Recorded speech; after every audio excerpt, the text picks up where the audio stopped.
여호수아서 6장입니다. 여러분 우리 백일 성경 통독하실 때도 분명히 이 장을 읽으셨을 텐데요. 여호수아 6장은 참 가슴 뛰는 장입니다. 어떻게 보면 도저히 일어날 수 없는 것이 일어난 참으로 귀한 장이거든요. 여러분 한번 이렇게 생각해 보시기 바랍니다. 예를 들어서 여러분 혹시 신앙생활 어떻게 생각하십니까? 제가 한번 여쭈고 싶었거든요. 신앙생활이 혹시 그래 내가 한번 해보니까 신앙생활 괜찮아, 해볼 만해, 혹시 그런 분 계십니까? 아니면 신앙생활 해보니까 너무 어렵네, 이거 어떻게 감당하지? 나 할 수가 없네. 분명히 이런 분도 계실 것입니다. 어떤 분에게는 쉽게 다가올 수도 있을 것이고, 또 어떤 분은 너무너무 힘들게 다가올 수도 있습니다. 그런데 제가 생각하기에는요, 여러분 신앙생활은 저는 불가능하다고 생각합니다. 이것이 왜 불가능하냐면, 신앙생활을 저 혼자 했을 때, 내가 감당하려고 했을 때 도저히 감당이 안 되겠더라고요. 그 말씀 따라 산다는 것 자체며 성령으로 충만한 삶이며 도저히 할 수가 없더라고요. 그래서 그렇구나, 신앙생활은 이건 내가 도저히 감당할 수 없는 불가능한 삶이구나. 그런데 그럼에도 불구하고 여러분과 제가 신앙생활을 할 수 있는 이유가 있습니다. 어떻게 가능합니까? 불가능해서 가능하게 된 그것이 무엇입니까? 하나님 아니시겠습니까? 하나님에 의해서, 하나님 안에서, 하나님을 통하여 신앙생활이 분명히 가능하게 될 줄로 믿습니다. 신앙생활은요, 하나님이 없이는 불가능합니다. 저는 감히 그렇게 단언하고 싶습니다. 여러분 오늘 성경 말씀 보시면요, 여호수아 6장은 말씀드렸지만 정말 가슴 벅찬 장입니다. 도저히 일어날 수 없는 것이 딱 지금 내 눈앞에서 벌어졌거든요. 딱 보면 얼마나 신이 나고요, 얼마나 가슴 벅찬 사건인지 모릅니다. 무엇이냐면, 지금 우리가 본문을 읽었지만 성을 하루에 한 바퀴씩 돌았습니다. 여기서 그냥 말씀 들으면 재미없으니까 여러분 제가 한번 물어볼게요. 여러분 한번 대답해 보십시오. 이스라엘 백성이 여리고성을 몇 바퀴 돌았습니까? 주관식 어려우시죠? 객관식으로 대답해 드리겠습니다. 1번 5바퀴, 2번 6바퀴, 3번 7바퀴, 4번 13바퀴, 5번이요 장로님? 5번 수요일날 일 끝나고 왔는데 왜 자꾸 구창표 고냐 묻지 마라. 여러분 몇 번이 적었습니까? 혹시 3번 손 드신 분 계십니까? 예? 4번 손 드신 분 계십니까? 예. 권사님 장로님이 맞습니다. 13바퀴입니다. 여러분 왜 13바퀴일까요? 7바퀴를 우기시면 제가 할 말이 없지만 성경에는 분명히 13바퀴로 나와 있습니다. 왜냐하면 하루에 한 바퀴씩 돌았거든요. 엿새째 날, 그 다음에 7째 날은 몇 바퀴 돌라고 그러셨습니까? 7번입니다. 그러면 7 더하기 6은 7이 아닙니다. 13입니다. 13바퀴입니다 여러분. 혹시 여리고성을 7바퀴 돌았다고 거짓말하는 사람이 있으면 조용히 가셔서 조언해 주시기 바랍니다. 여보시오, 13바퀴요. 여러분 13바퀴 돌았거든요. 근데 놀라운 일이 벌어졌습니다. 성이 무너졌습니다. 여러분 이 성이 뭡니까? 지난번에도 우리가 살펴보았었지만 지금 주님께서 말씀하셔서, 하나님께서 말씀하셔서 분명히 여리고를 통해서 지금 가나안 땅으로 입성에 들어가야 되거든요. 근데 반드시 여길 지나가야 됩니다. 반드시 지나가야 되는데 지금 이 성은 도저히 내가 이길래야 이길 수 없는 정말로 어마어마한 민족과 그러한 성이었었거든요. 그들의 심정에서 한번 접근해 보고자 합니다. 여러분 한번 민수기 13장 28절 보시기 바랍니다. 민수기 13장 28절 같이 한번 읽겠습니다. 시작. 그러나 그 땅 거주민은 강하고 성읍은 견고하고 심히 클 뿐 아니라 거기서 아낙 자손을 보았으며, 계속해서요 신명기 1장 28절 보시기 바랍니다. 신명기 1장 28절입니다. 같이 읽겠습니다. 시작. 우리가 어디로 가랴? 우리의 형제들이 우리를 낙심하게 하여 말하기를 그 백성은 우리보다 장대하며 그 성읍들은 크고 성곽은 하늘에 닿았으며 우리가 또 거기서 안악차선을 보았노라 하는도다 하기로. 여러분 28절 초반에 보시면요 뭐라고 나와 있습니까? 우리가 어디로 가랴. 지금 신명기 1장 말씀과 지금 신명기 민수기 말씀과 같은 말씀이거든요. 할 수 없단 말입니다. 낙담합니다. 포기합니다. 그 앞에서 어쩔 수 없음을 토로합니다. 이거 가야 되는데 맥혔단 말이죠. 도저히 이길 수 없단 말이죠. 그 성곽이 얼마나 큰지 하늘에 닿았다. 거기 있는 사람들이 얼마나 강대한지 내가 도저히 이길 수 없는 사람들이다. 낙담합니다. 우리 어디로 가야 되죠? 돌아갈 게 있으면 돌아갑시다. 도저히 갈 수 없지 않습니까? 여러분 싸움의 결말이 어떻게 났습니까? 이스라엘 백성 중에서 요만큼이라도 피 한 방울 흘린 사람이 있습니까? 전혀 없습니다. 우리가 알다시피요 가슴 벅찬 이 사건은요 여리고성이 철저하게 무너졌습니다. 그리고 그 성은 바로 이스라엘 백성에게 당연히 돌아갔단 말이죠. 정복했단 말이죠. 손 하나 까딱 안 하고요 그 어마어마한 그 승리를 가졌단 말입니다. 여러분 이게 어떻게 가능합니까? 무엇을 통해서 이것이 가능해집니까? 어떻게 해야 이런 압도적인 승리를 거둘 수가 있습니까? 여러분 바로 그것을 오늘 저녁에 묵상하고자 합니다. 여러분 여러분의 삶은요 바로 여러분과 저의 삶은 이러한 어마어마한 기적과 압도적인 승리의 삶이 될 줄로 저는 분명히 믿습니다. 왜냐하면요 여러분과 저는 예수 그리스도를 구세주와 주인으로 영접한 크리스찬 성도들이기 때문에 그렇습니다. 오늘요 그 비결을 제가 가르쳐 드리겠습니다. 오신 여러분들은 정말 수지 맞으셨습니다. 첫째, 초점을 하나님께 맞추십시오. 내가 가지고 있는 모든 집중을 통해서 하나님만 바라보시기 바랍니다. 여러분 보통 우리가 한 살씩 두 살씩 나이 먹지 않습니까? 한 살 나이 먹으면서 점점점 커리어가 쌓여가지고 경험이 쌓여지고 내가 뭐 한가에 한 게 있단 말이죠. 그러면 어떤 면에서 본다면 이것이 지금 나에게 귀한 경험이 되고 자산이 됐기 때문에 점점 누구를 의지하게 됩니까? 눈에 보이는 내가 이렇게 해놓은 거 내가 기준이 돼갑니다. 그렇게 하는 거 아니야. 내가 맞단 말이야. 아니야 내가 이렇게 했더니 성공했었어. 내가 그렇게 해봤더니 안 됐었어. 내가 하라는 대로 해. 여러분 점점 이런 의견 나오지 않습니까? 점점. 근데 중요한 것은요 신앙생활에 있어서도 가장 중요한 것은 그 신앙생활의 표본은 사람이 아닙니다. 교회에서 어떤 유명한 장로님들, 목사님들, 어떤 유명한 강사, 절대 우리의 신앙 성도들의 신앙을 가지고 있는 신앙생활을 하고 있는 성도님들의 어떤 표준과 기준이 될 수가 없습니다.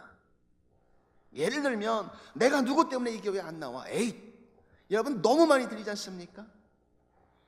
그럴 수가 없습니다. 왜냐하면 우리 교회든 선대인은 이 세상에 있는 어느 교회든 교회에서 기준이 되고 내가 따라가야 할 순종해야 될 사람은 어떤 사람도 아닙니다. 그 기준이 된 사람은 바로 우리의 구세주 예수 그리스도입니다.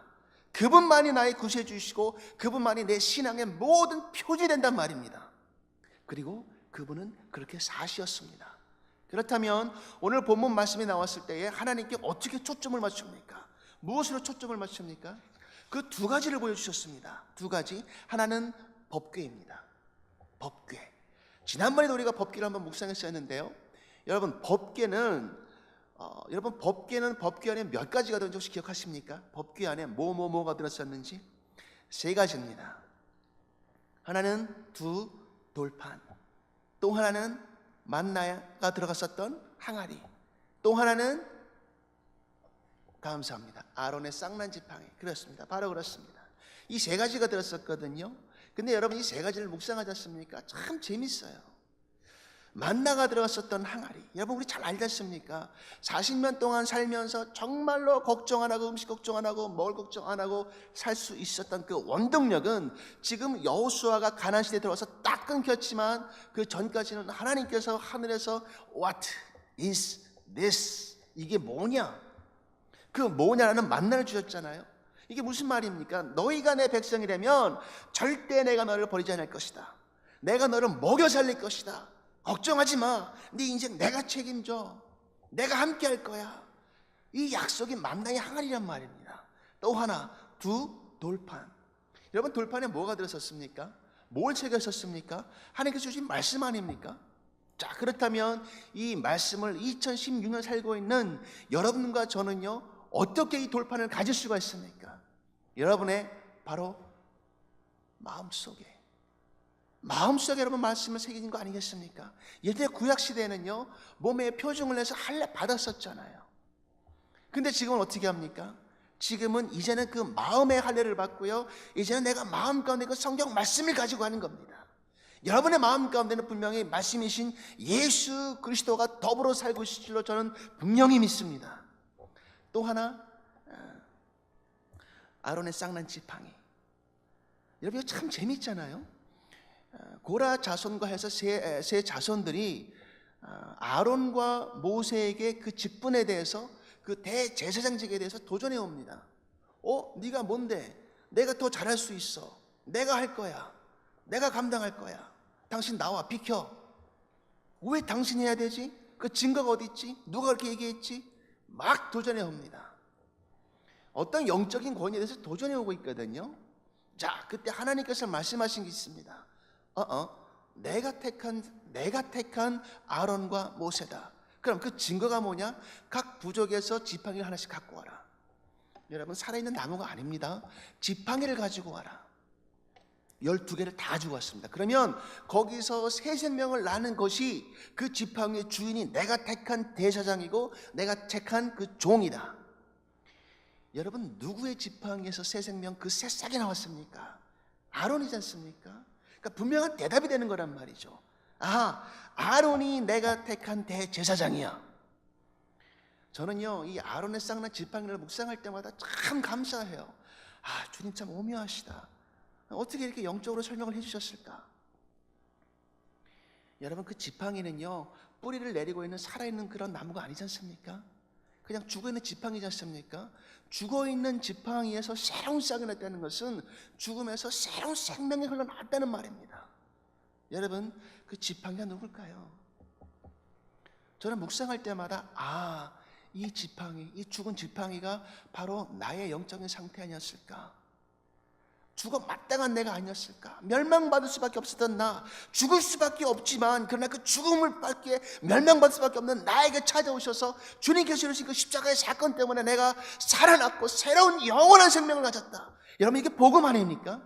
그 복음 때문에 바로 여러분과 저는요, 죽을 수밖에 없는 존재에서 영원한 새 생명 가진, 영원한 생명 가진 존재가 될 줄을 저는 분명히 믿습니다. 언제? 하나님 믿을 때, 예수 그리스도 영접할 때에. 이것이 대역전의 찬스, 대역전의 스토리가 아니겠습니까? 그런데 여러분, 이 법궤가 갈 때는, 앞에 갈 때 어떻게 합니까? 많은 백성이 볼 수 있도록 저 앞에서 갔었거든요. 그러면 백성이 쓸 때는 어떻게 합니까? 이 백성이 쓸 때는 법궤, 성막을 중심으로 세부족, 12부족이 거주했단 말입니다. 이게 무슨 말일까요? 하나님의 말씀이, 그 약속이 떠나지 않는 불변하시는 하나님의 그 영원하시는 행사가 내 앞에서 가서 따라갈 때 나는 순종해서 갈 것이며, 아버지 하나님의 그 놀라우신 언약이 내 삶 한가운데 있을 때 하나님께, 그 모든 약속의 말씀 하나님께 초점을 맞추게 된다는 것입니다. 여러분과 저는 분명히 지금 이 시대에 아론의 쌍난 지팡이와 만나가 들었었던 항아리와 그 돌판을 가지고 있는 줄로 저는 믿습니다. 왜? 성도이기 때문에.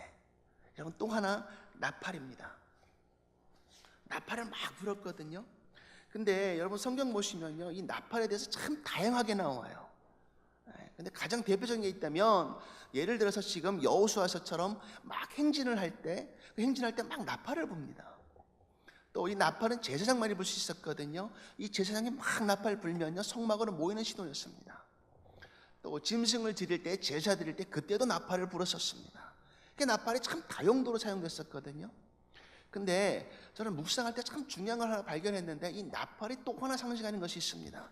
그것이 무엇이냐면, 여러분 출애굽기 보시면, 그리고 요한복음에 보시면 하나님의 소리, 하나님께서 말씀하시는 그 성부 하나님의 소리는 어떻게 비유되고 있습니까? 천둥 소리, 우레 소리와 같은 나팔 소리다. 예수님께서 말씀하시지 않습니까? 그렇다면 계시록 1장에 어떻게 비유됐습니까? 예수님이 말씀이 마치 부는 나팔 소리와 같다. 근데 참 감사한 게요, 여러분 이사야서의 말씀을 보시면 이사야서에서도 여러분과 저의 목소리는 나팔 소리와 같으니 이렇게 나와 있어요. 여러분 왜 그렇죠? 하나님께서 주시는 소리가 마치 나팔 소리 같은데 여러분과 저의 목소리가 마치 나팔 소리와 같다.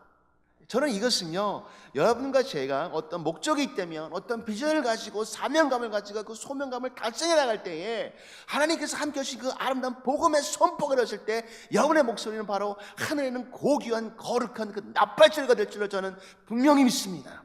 여러분 입을 여실 때마다 나팔 소리가 될 것이고요, 여러분의 일터에서, 가정에서, 직장에서 여러분 말씀하시고 선포하실 때, 예수 그리스도의 사랑에 대해서 얘기하실 때, 예수 그리스도의 그 구원에 대해서 얘기하실 때, 예수 그리스도의 그 은혜를 얘기하실 때, 사랑과 빚진 자가 되고 구원의 빚진 자 되신 그 빚진 자를 받았을 때 그 아름다운 사랑을 전하게 되지 않습니까? 그것이 바로 선포라는 것입니다. 선포할 때에 여호와의 목소리는 바로 나팔 소리 같은 그 아름다운 나팔 소리인 줄로 저는 분명히 믿습니다. 내 삶 가운데서 울리는 나팔 소리, 여러분 생각할수록 감동적이지 않고 감사하지 않으십니까? 근데 또 하나가 있단 말이죠. 계시록에 보니까 또 하나 천사장이 나팔 소리를 불거든요. 나팔을 부악하고 붑니다. 언제요? 주님께서 다시 내려오실 때. 주님께서 다시 한번 내려오실 때, 주님께서 이 땅 역사에 다시 한번 내려오셔서 개입하실 때, 그때 나팔 소리가 울린단 말이죠. 저는 그렇게 생각했어요. 그렇구나. 그렇다면 영광에 그 참여하는 자 바로 우리들인데, 여러분과 저인데, 내가 지금 살고 있는 이 땅 가운데서도 주님께서 포기하지 않으시고 버려두지 아니하시고 그리스도의 그 남은 고난을 함께하며 주님께서 만나주실 때, 바로 그때 주님 내 인생에 개입하여 주셔서 나를 인도해 주시고 축복하여 주시고 앞으로 갈 길을 주님께서 보여주시는구나. 여러분, 법궤와 나팔 소리는요, 분명히 우리가 볼 수 있고 들을 수 있습니다. 분명히 그렇게 할 수 있습니다. 왜? 모든 것을 하나님 앞에 초점을 맞추기 위해서, 내 삶의 주인공이시고 나에게 삶을 허락하신 그 여호와 하나님께 모든 집중하고 초점을 맞추기 위해서. 또 하나 보십니다. 침묵하는 것입니다. 침묵하라. 10절 말씀 한번 같이 보실까요? 10절 말씀입니다. 요한서서 6장 10절 말씀입니다. 틀려주시고요. 같이 한 목소리로 읽겠습니다. 시작. 여호수아가 백성에게 명령하여 이르되 너는 외치지 말며 너희 음성을 들리게 하지 말며 너희 입에서 아무 말도 내지 말라. 그리하다가 내가 너희에게 명령하여 외치라 하는 날에 외칠지니라 하고. 여기 보니까요, 외치지 말아라, 음성을 들리게 하지 말아라, 입에서 아무 말도 내지 말아라. 내가 외치라고 할 때 그때 외쳐라. 여러분, 이 명령이 조금 이상하지 않습니까? 갈 때, 이렇게 돌 때 아무 말도 안 한단 말이죠. 입을 딱 다물고 돈단 말이죠. 이상하다. 왜 침묵하게 하셨을까? 무슨 이유가 있을까? 내가 조용하게 될 이유가 반드시 필요하기 때문에 하나님께서 침묵하라고 그런 거 아니겠습니까? 묵상하다가 또 리서치하다가 그런 결론에 한번 도달한 적이 있습니다. 뭐냐면, 여러분 지금 하루에 한 바퀴씩 돌다가 마지막 날 7바퀴 돌려거든요. 총 13바퀴를 도는데 지금 이게 이해가 안 가는 거란 말이죠. 나는 아니 무슨 전쟁을 해야 되는데 아무 소리도 안 하고 그냥 성을 돌리기만 하지? 이렇게 해서 어떻게 전쟁에 승리하지? 이게 무슨 방법이야? 여러분, 여리고성 앞에서 정말로 급박한 그때에 바로 적군이 딱 보이는 저 앞에서 그때 할례를 행하시는 하나님의 신묘막측한 방법, 여러분 기억하시지 않습니까? 그렇다면 지금 또 하나 하나님께서 참으로 기적 같은 방법을 일으키시는데 그것이 무엇이냐면, 아무런 전쟁 준비도 아니하고 그냥 성만 도는 겁니다. 아무 말도 하지 않고. 왜 침묵할까? 이게 이해가 안 가니까, 내가 도저히 지금 이게 뭐 하는 것인지 모르니까. 여러분, 한 가지 사람은 특징이 있습니다. 이해가 안 가지 않습니까? 내 생각과 틀리지 않습니까? 방법이 안 맞지 않습니까? 의견이 벌어지지 않습니까? 그럼 뭐 합니까? 부정적인 말이 지금 내 입에서 나오게 되거든요. 다른 말이 나오게 되거든요. 예를 들면요, 이렇게 한 바퀴 돌면은 우리가 이길 수 있겠어? 야, 이거 메시지 여호수아가 잘못 받은 거야. 만약에 제가 거기에 끼어서 그렇게 돌고 있었다면 아마 저는 분명히 그렇게 생각했을 것 같아요. 아니, 이 사람이 지금 전쟁을 준비해서 어디를 어떻게 쳐서 공격할 건지 군사훈련을 하든지 그것이 당면한 문제 아닌가? 왜 돌고 있어? 뭐 어쩌자는 거야? 이해가 안 가거든요. 그러니까 자꾸 이상한 생각이 드는 거란 말이죠. 그러니까 자꾸 부정적인 생각이 입 밖에 낸단 말이죠. 그러면 여러분, 특징이 있지만 우리가 느헤미야를 묵상할 때도 그랬지만 이 부정적인 말, 불순종하는 말들은요, 참으로 빨리 퍼집니다. 그리고 거기에 참으로 쉽게 동요됩니다. 여러분, 왜 그런지 아십니까? 여러분 분명히 알고 계십니다. 왜냐하면 여러분과 제 안에 있는 죄성 때문에 그렇습니다. 죄가 죄를 만나지 않습니까? 너무너무 달콤하게 들어옵니다. 거부할 수 없습니다. 여러분, 죄가 들어올 때는요, 제가 여러 번 정말 강조드렸지만 무슨 TV에서 영화에서 보는 것처럼 물 달리고 시뻘겋고 고 눈도 뻘개가지고 막 으악 이러고 달려듭니까? 죄가? 아니요, 절대 그렇게 안 합니다. 죄는요, 이 세상 그 무엇보다도 가장 아름답고 가장 화려하게 거부할 수 없게 그렇게 다가옵니다. 그렇기 때문에 여러분과 저는 죄에 걸렸을 때 지게 되어 있습니다. 넘어갈 수가 없습니다. 거부할 수가 없습니다. 가장 좋은 것으로, 내가 가장 고민가 땡기는 것으로 그걸 통해서 들어온단 말이죠. 그게 죄입니다. 자꾸 부정적인 생각, 거기 휩쓸리다 보면요, 이거 안 한 것도 했다 그러고 한 것도 안 했다 그러고 어떤 사실에 대해서 1임에도 불구하고 3, 4, 5 막 갖다 붙이는 거예요. 많이 보지 않습니까? 그런 것들. 하나님의 방법은 뭡니까? 침묵하라. 간단하게 말씀하십니다. 침묵하라. 내가 말하라고 할 때만 말하라. 왜요? 하나님께서 구분된 방법으로, 당신의 거룩한 방법으로 지금 뜻을 이루어 나가고 계시기 때문에 그렇습니다. 사랑하는 여러분, 여러분, 우리 귀한 성도들입니다. 인생 가운데서 침묵하며 하나님께서 행하라 하실 때 그대로 따라가는 여러분 되시기를 간절히 주 이름으로 축원합니다. 그렇다면 하나님께서 행하실 것입니다. 주님께서 이루어 주실 것입니다. 주님께서 그 압도적인 승리를 가져오게 될 것입니다. 여러분, 만약에요, 내가 그것을 만약 못한다면 이해가 안 간다고 자꾸 말하지 않습니까? 어떻게 됩니까? 휩쓸린단 말이죠. 나도 모르게 휩쓸리는 거예요. 하나님 싫어하시잖아요. 여러분, 우리 출애굽기 말씀도 묵상했었지만 출애굽기 14장에 있는 말씀 무엇입니까? 앞에는 홍해였단 말이죠. 뒤에는 지금 저 이집트 군사들이 막 칼 들고 그냥 창을 들고 쫓아온단 말이죠. 기마대 같은 경우 말을 타고 쫓아온단 말이죠. 이때 참 원성의 말이 많아지 않습니까? 어떻게 합니까? 내가 다 죽게 생겼단 말이죠. 내가 차라리 돌아갔으면, 내가 살던 고센 땅에 돌아갔으면 내가 살 텐데 지금 너 때문에 다 죽게 됐단 말이죠. 막 말들이 많지 않습니까? 그때 뭐라고 하십니까? 아니. 가만히 서 있을지라. 가만히 서서 내가 어떻게 행하는지 봐라. 주님 행하시는 것 앞에서는요, 입을 열지 말라는 겁니다. 주의 역사 앞에서 감히 내 생각대로, 내 주장대로 함부로 단정하지 말라는 겁니다. 그 신묘막측한 하나님의 방법 앞에 어떻게 내가 감히 에어쿵저러쿵 할 수 있다는 말입니까? 하나님께서 어떻게 계획하시는지, 어떤 뜻이 있는지 우리 간을 맞출 수 없잖아요. 감히 하나님께서 오셔서 행하실 때, 주님께서 이끌어 나가실 때 그 아름다운 역사, 여러분, 우리가 순종할 때 체험하면 되는 거 아니겠습니까? 침묵하며 따라가는 것. 침묵하며. 만약에요, 주님께서 내 인생에 들어오셔서 정말로 그분께서 내 삶의 주인 되어주셨고 그분께서 이끌어 주심에, 다스려 주심에, 그분께서 내 삶을 지배하여 주시고 놀라운 역사를 허락하여 주심에 이것에 감사하지 않으십니까? 만약에 감사하지 않다면 그것은 내가 침묵하지 않다는 증거가 아닐까요? 마지막 하나 더. 순종하는 겁니다. 순종하는 것. 그리고 믿음을 가지는 겁니다. 순종하고 믿어라. 순종하고 믿어라. 여러분, 말씀드렸지만 주님의 방법이 지금 어떠합니까? 한 바퀴씩 마지막 날에 7바퀴 돌아라. 여러분 보십시오. 한 바퀴 돌았을 때 무너졌습니까? 이튿날 2번째 돌았을 때 무너졌습니까? 중요한 것은요, 순종을 한 번 했다고 그래서, 두 번 했다고 그래서, 여러분, 내가 알고 내가 하고자 하는 것, 내가 뜻했던 것, 그게 다 이루어지지 않는다는 겁니다.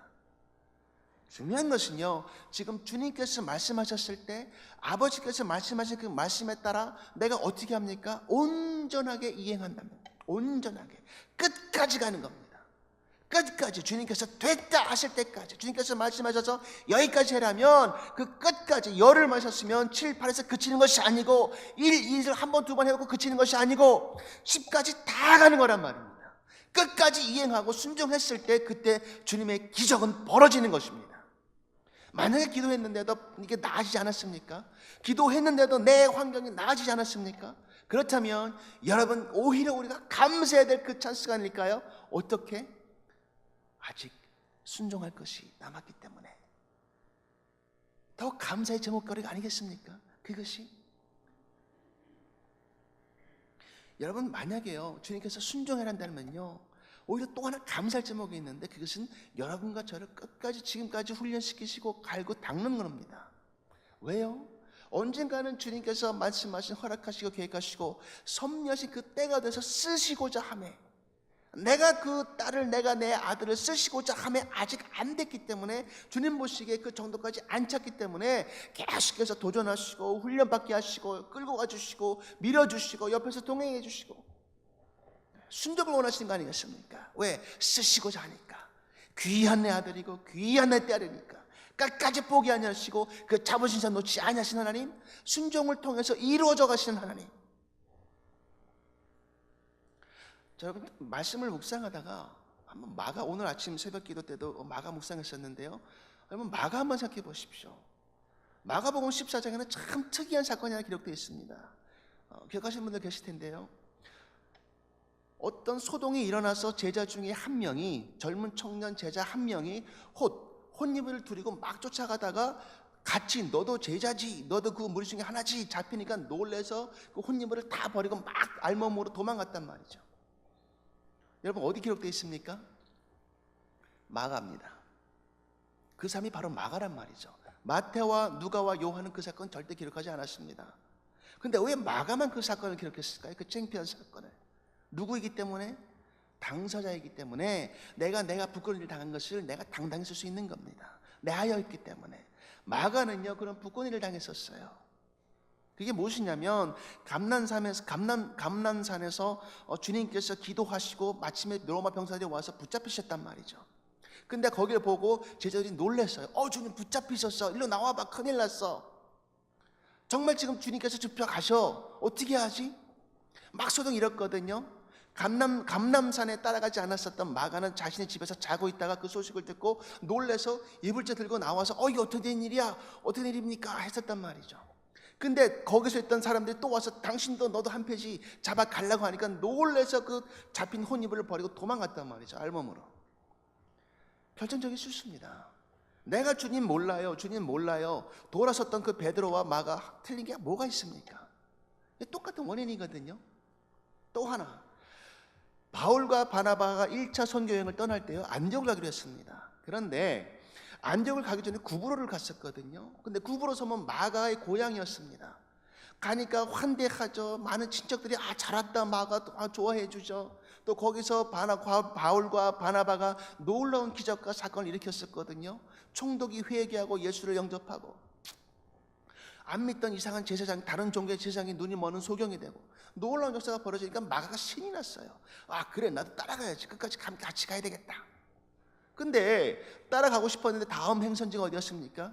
길르기아 지방을 지나서 버가까지 가겠다. 마가가 놀랐어요. 그것이 어디입니까? 안디옥 바로 위쪽, 머리 위쪽 북쪽으로 쭉 올라가는 길이었거든요. 지금으로 말씀드리면 터키의 중앙공원입니다. 얼마나 험합니까? 기록을 보면요 또 전염병도 돌았었고요, 산적대도 있었단 말이죠. 자, 마가는요 어려서부터 유복하게 자랐고 없는 것 없이 자랐고, 기록에 보니까 마가의 집에는 120명이 한 번에 다 들어가는 놀라운 집에 살았었거든요. 근데 거기서 어떻게 합니까? 나는 못 가, 나는 싫어요, 돌아갈래요. 싫은 거예요. 힘들었던 게 분명합니다. 마음에 부득임이 온 게 분명합니다. 유복하게 자라서 어떤 힘든 경험을 잘 못했었거든요. 이게 하나의 큰 도전이었는데 그 도전을 넘지 못했단 말이죠. 바울이 화가 났습니다. 2차 전도 여행 때 같이 따라가게 하는 사람을 너 1차 때 그랬지, 따라오지 마, 당신 안 돼. 여기서 바울과 바나바가 크게 다투지 않습니까? 결국은 못 따라갔단 말이죠. 결국은. 근데요, 여러분, 골로새서의 마지막을 보시면, 4장을 보시면 그때 바울이 로마의 감옥에 갇혀서 마지막 가택 연금을 당합니다. 당신 여기서 한 걸음도 못 나가. 정말 힘든 거 아니겠습니까? 한 발자국도 못 나가는 감옥 같은 생활인데, 감옥의 생활인데, 그때 아리스다고 같이 있었지 않습니까? 그리고 놀랍게도요, 그 옆에 같이 있던 사람이 누구냐면 바로 마가입니다. 요한 마가. 마가복음의 저자. 도전받고 훈련받고 다시금 커감에 따라 하나님께서는 그 사람 끝까지 놓지 않으셨거든요. 붙잡고 훈련을 시켜주시고 다시 통역해 주시고, 이 역할을 감당한 사람이 누구입니까? 바로 베드로. 베드로 전서에 보시면요, 나의 아들 마가라 그러지 않습니까? 나의 아들 마가. 베드로가 누굽니까? 그냥 성격도 급하고 다혈질이고 무조건 행동부터 하고 온 사람. 마가가 베드로와 함께 다니면서요, 열심히 많이 배웠지 않습니까? 그러니까 마가복음 주로 뭐가 표현됐습니까? 베드로가 행한 그 모든 행동, 그 행동을 자세히 받아 적은 것이 마가복음이거든요. 사복음서 중에서 가장 먼저 쓰인 것이고, 예수님께서 행하신 그 모든 행적이 정확하게 기록되어 있습니다. 나중엔 알렉산드리아, 아프리카의 알렉산드리아의 감독이 돼서요, 순교까지 감당하는 그 영광의 자리에 올라갑니다. 못한다, 도망가고 빼고 싫어서 다시 집으로 돌아가 버렸던 그 마가가, 여러분, 하나님께서 끝까지 붙잡고 쓰시고 훈련하셔서 마침내 순종을 감당함에 따라 그 유명한 12제자 중에 한 사람이 되었고, 또 알렉산드리아의 감독이 되었다는 그 사실. 여러분, 그 동일하신 하나님께서 바로 여러분과 저를 만져주시고 훈련해 주실 줄로 저는 분명히 믿습니다. 이 귀한 사역 여러분 감당하고 싶지 않으십니까? 하나님께서 지금도 나를 만져주시고 내가 할 일이 있다면 성령 안에서 감당해 주시는데, 여러분 얼마나 감사합니까? 그 생각으로 넘치지 않습니까? 또 하나, 믿어라. 믿으라는 겁니다. 그 하루에 한 바퀴씩 돌고 마지막 날 6바퀴 도는 건데, 그렇게 도움에도 지금 내가 도저히 믿지 않거든요. 이거 되겠어? 안 되잖아. 이걸 어떻게 한단 말이야. 근데요, 바로 그때 그럼에도 불구하고 내가 그 주의 말씀을 붙잡고 신뢰합니다. 그 말씀에 의지해 나갑니다. 끝까지 그 말씀 붙잡고 갑니다. 여러분, 그것이 바로 믿음인 줄로 저는 분명히 믿습니다. 여러분, 이 믿음이 바로 이 시대에 필요한 거 아니겠습니까? 이렇게 해서 안 되고 저렇게 해서 안 되고, 그러나 뚝심 있게 주의 말씀 붙잡고 한 걸음 한 걸음 나아가는 그런 성도가 바로 여러분과 제가 될 줄로 저는 분명히 믿습니다. 왜? 믿음이 있기 때문에, 감당할 수 있기 때문에. 여러분, 그런 믿음이 있기 때문에 이 밴쿠버 공동체 지역에 주의 말씀 다시 한번 복음 증거하며 살아야 되는 것, 바로 그것이 내 삶의 목표가 되어야 되지 않겠습니까? 그렇게 사는 것이 성도가 아니겠습니까? 여러분, 이스라엘 사람을 향해서 말씀하십니다. 믿어라. 믿으면 내가 주겠다. 이 성을 내가 주겠다. 네가 믿으면, 네가 순종한다면, 네가 침묵하고 따라온다면, 네가 나에게 초점을 맞춰준다면 이 놀라운 사건을 내가 너에게 허락하겠다. 이 기적 같은 일들을, 이 삶을, 이 인생을 내가 너에게 허락하겠다. 여러분, 갈라디아서 3장의 말씀을 보시면요, 자유자나 종이나 헬라인이나 유대인이나 남자나 여자나 다 그리스도 안에서 하나다. 하나라고 말씀하셨습니다. 근데 그 다음에 또 놀라운 말씀을 주지 않습니까? 이 유업을 받을 자, 너가 그리스도 안에 속해 있다면 그것이 바로 아브라함의 후손이요, 그리스도에게 속해 있다면 아브라함의 후손이요, 바로 그 아브라함의 후손, 그 자가 바로 하나님의 유업을 받을 자라. 바로 여기 앉아 계신 여러분들께서 바로 하나님의 유업을 받을 자인 줄 저는 분명히 믿습니다. 왜? 거하기 때문에, 그리스도 안에 거하기 때문에, 믿기 때문에, 순종하기 때문에. 여러분, 우리 그 걸음 바로 그 걸음이 내 걸음 되지 않겠습니까? 그렇게 해야 주님께서 말씀하신 것이 이루어지지 않겠습니까? 이 성을 주시다고 말씀하셨을 때 이 커뮤니티를 주시고 밴쿠버를 주시고 이 삶을 이제 내가 받았음에 그 놀라운 기적의 연속의 순간이 되어야 되지 않겠습니까? 믿음을 선포하고 복음을 선포하고 예수 그리스도가 누구시 선포하는 그 아름다운 삶, 그 삶이 바로 여러분과 저의 삶이 되기를 주의 이름으로 간절히 축원합니다. 여러분, 할 수 있습니다. 이 성은 여러분과 저의 것입니다. 같이 기도하시겠습니다. 이 시간